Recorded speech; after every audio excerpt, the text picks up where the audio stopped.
Hi, I'm Rebecca, and welcome to my sewing room. This is So Be It.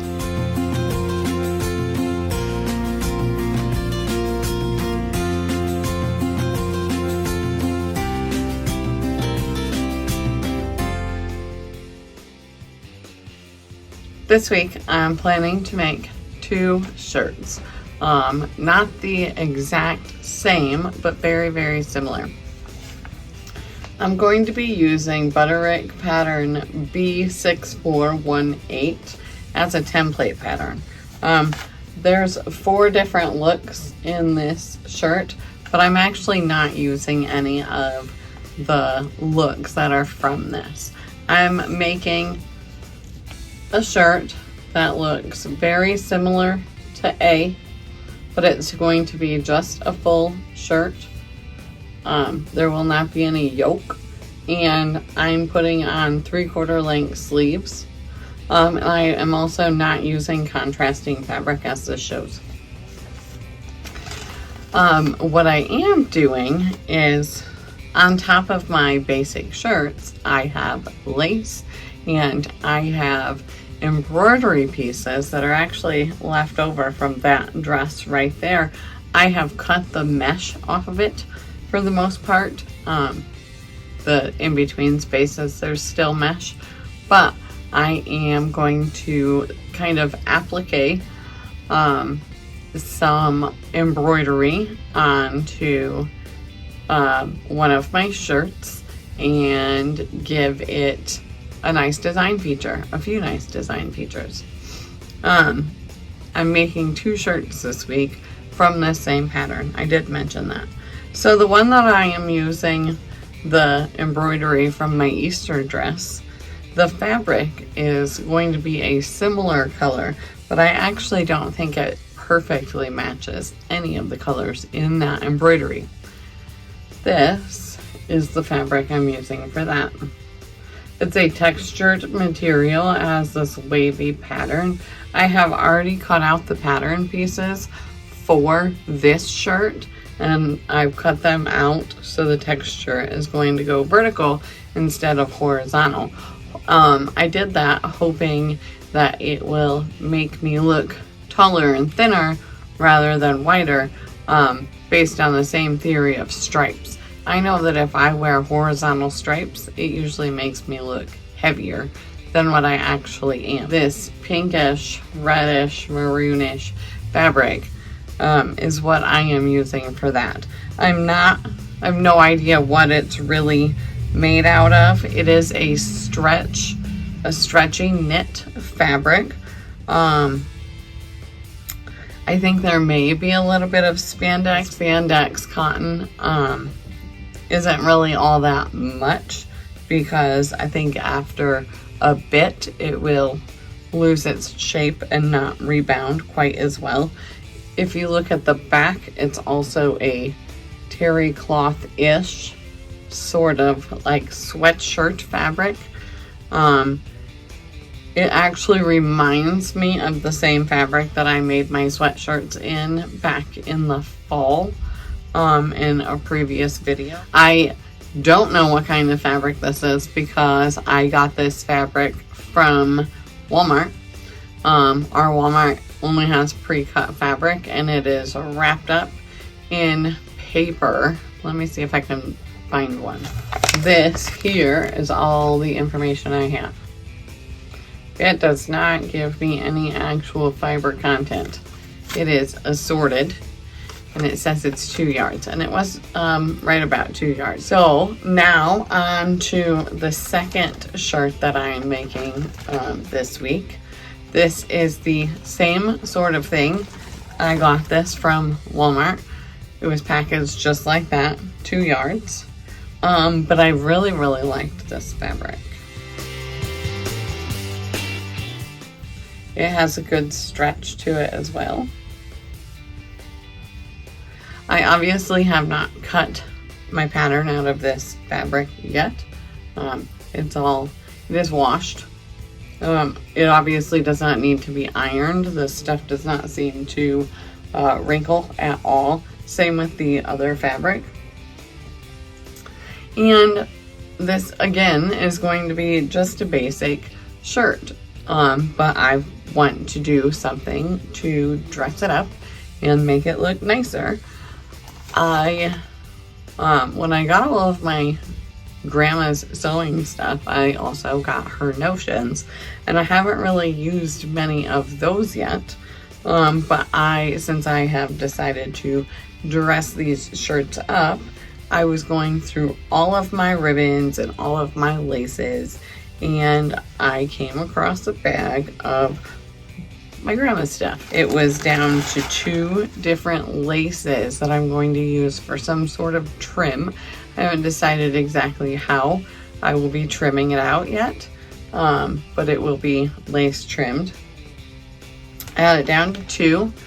One I liked more than the other, but I wanted opinions, and both of my kids actually agreed with me, so it was a unanimous decision. Use this with beautiful creamy lace.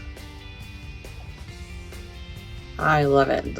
I think there's strawberries in with the flowers, and it looks just perfect next to this blue fabric.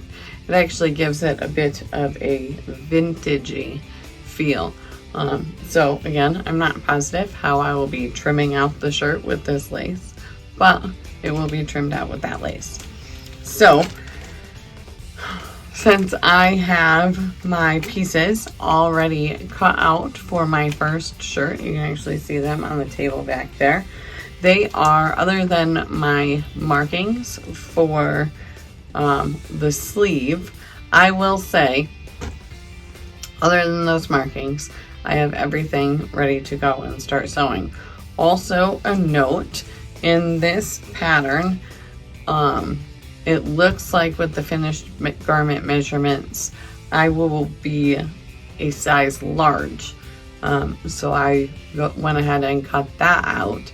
But the sleeve I made as the 2XL because my upper arms are a bit bigger, and I don't want to risk not having space to move or it just being too tight and uncomfortable to wear. So I may have to ease in that sleeve cap, because when I went up the size, I also increased the sleeve cap, which will obviously make that a bit bigger. So that may be an extra step that I have to do, but that is an easy thing to do. Since I'm not actually making one of these shirts, there are many steps in this pattern that I am skipping.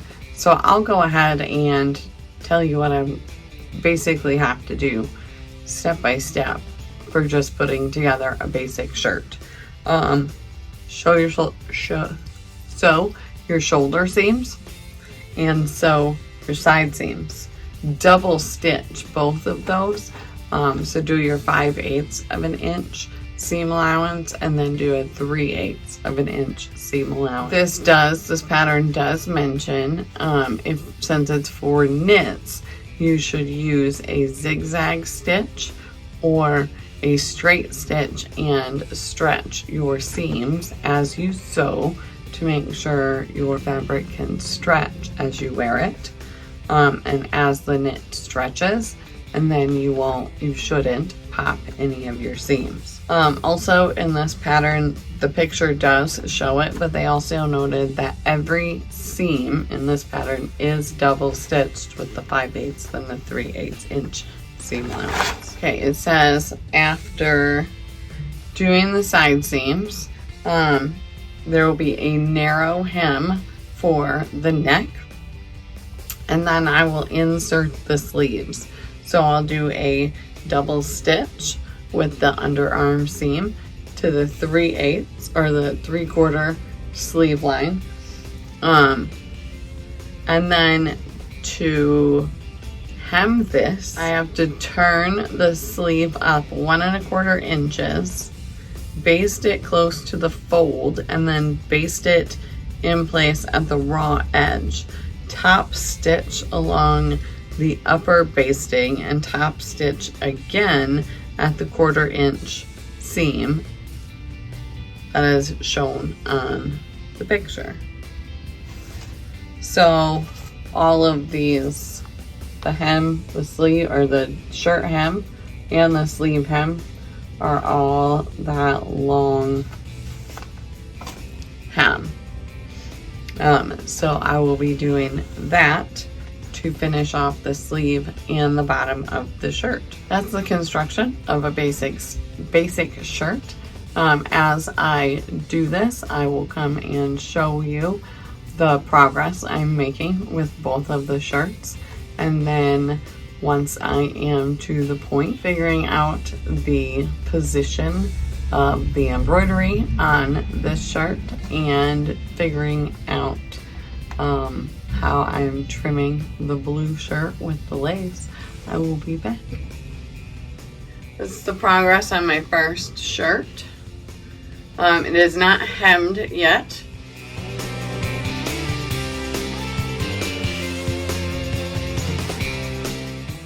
I think it looks really nice. I like the neckline. It's a good height.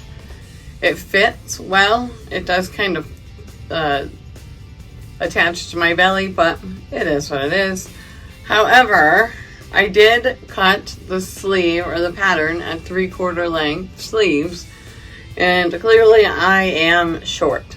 So I'm glad I tried it on. I need to cut off about 6 inches, right about here, and then I will have in like 1.5 inches folded under, so it will hit right about here with the hem after I cut off about 5 to 6 inches. I might do it at 5 inches.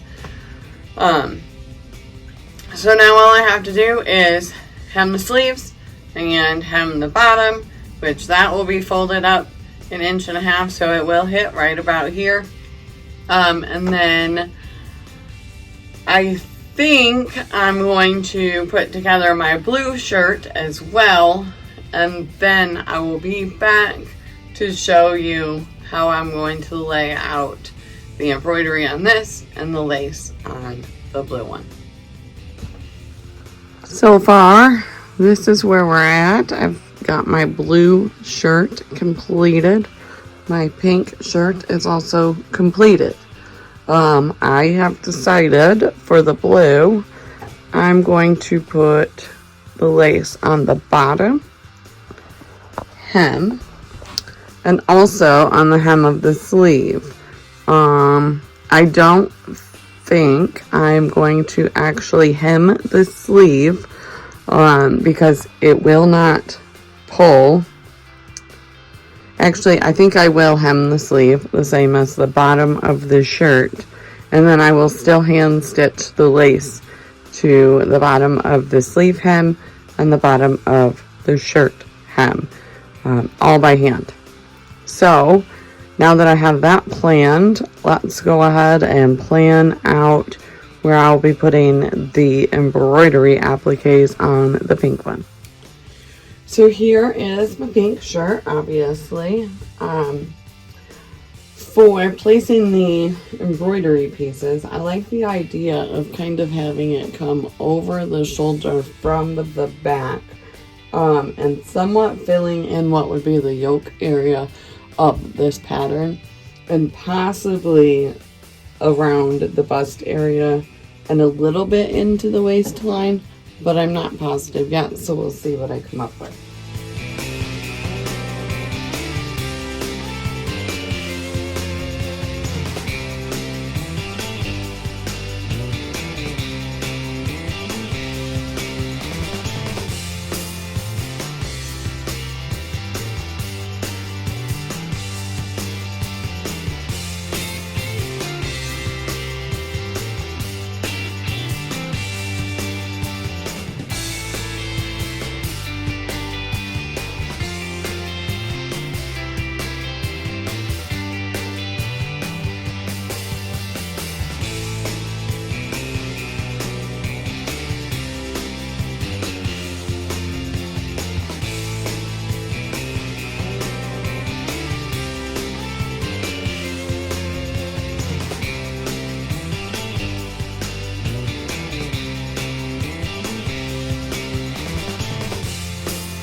I don't think I like the red on this fabric, actually.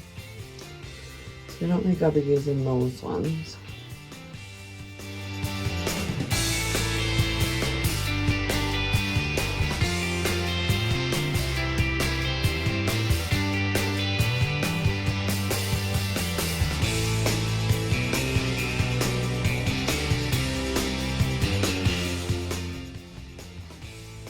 That's kind of cute.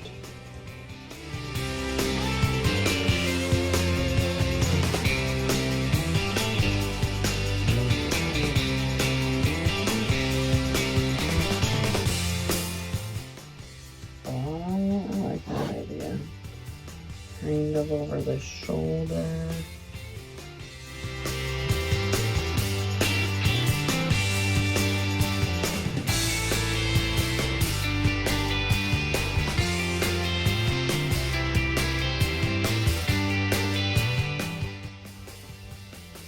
I kind of like that.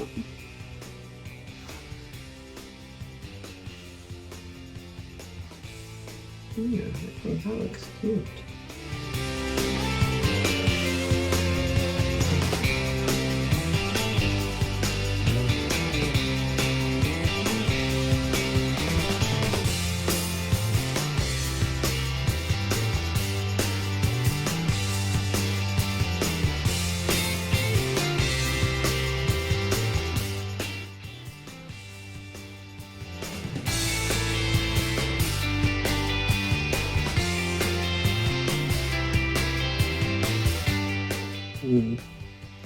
What do we think about that?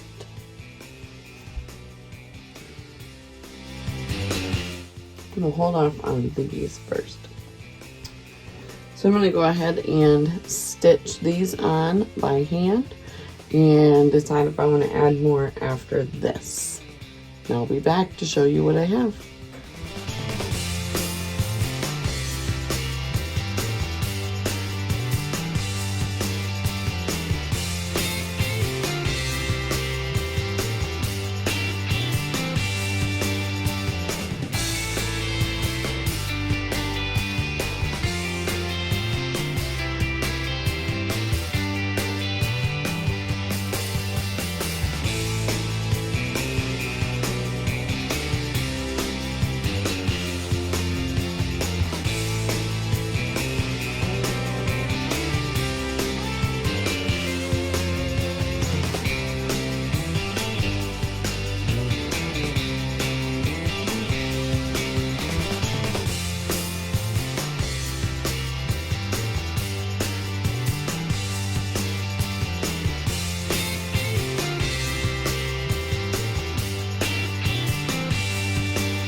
As you can see from the reveal of the part of the video, I did not add any more embroidery to the pink shirt. That took a day and a half to hand stitch on there. It's not the best hand stitching that I have done, but it is on there and I don't think it'll come off. I will be washing it in the gentle cycle. Same with this, because this lace is a bit delicate and we just don't want anything to happen to that or the other one. So I'll either be hand washing it or washing it like on a delicate cycle. But other than that, I really love these shirts. The pink fabric is that terry cloth-ish fabric, and I wore the shirt yesterday and it seemed to keep me just as warm as I would have been if I was wearing a sweatshirt. So it was interesting to do the same pattern with two different kinds of fabrics, because if you look at the reveal videos, this blue fabric and the pink fabric lay a little bit differently. They drape a little bit differently. They cling in different areas of the body as different fabrics do. So that was really interesting to see. Attaching this lace was much easier than attaching the embroidery, because I could do a pretty easy whip stitch and the thread or the stitching of the lace was not really seen through. It is, because I have it stitched on top, but it blends pretty much right into the lace, so you can't tell that it's there. So this one was a lot easier and it went a lot faster. It only took me a couple hours to stitch all of the lace onto this shirt. I hope you enjoyed this video. I hope you maybe learned something from what I did. I know it was more technique than anything, because I did not do a step-by-step video. This was basically just a basic shirt with wasn't straight stitches. I did use zigzag stitches at 1.5, I think it's millimeters, was my stitch width. And I still did the 2.5 stitch length that I use consistently on most of my stuff anyway. So that's all I have for you this week. If you liked this video, hit that like button for me. If you want to see more of my videos, hit that subscribe button, and then I'll pop right up in your For You or subscribers page. And also, if you don't want to miss one of my videos, go ahead and hit that notification bell, and YouTube will notify you every single time that I make a post. So again, thank you for watching. Thank you for watching Rebecca's Sewing Room. This was So Be It.